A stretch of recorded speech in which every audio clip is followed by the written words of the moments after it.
there's been indications that they might make it a condition of license. So even though it's not part of your business, you may have to end up doing something about it. What you would need to do is look at how you develop it. Like, it would be an arm's length relationship probably, where it would have separate management, how you contribute it, what sort of credits do you get for helping it establish itself.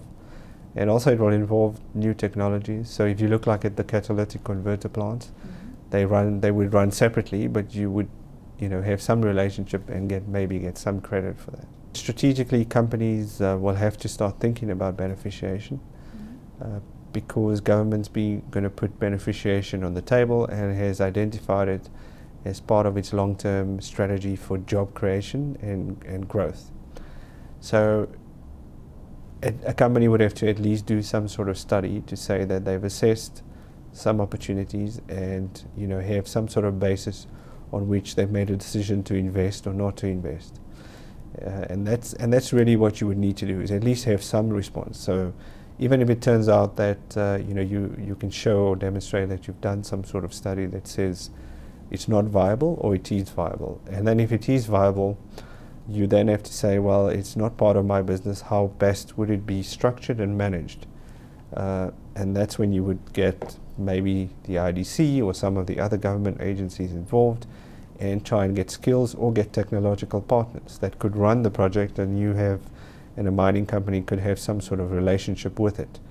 And so it needs to be what I would call a hybrid model, where you have mining companies involved and then industry as well.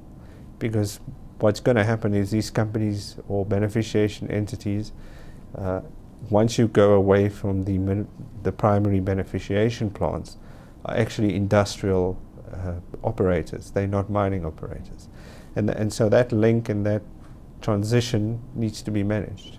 Well, smaller businesses could then feed into the supply chains of beneficiation facilities. You could have all sorts of aspects. They will need support across the spectrum. So if you look at human resources, technology development, skills development, all sorts of areas will require support, and also building of the facilities, transportation, logistics. So all of those things could contribute to creating some jobs on the side and downstream of beneficiation.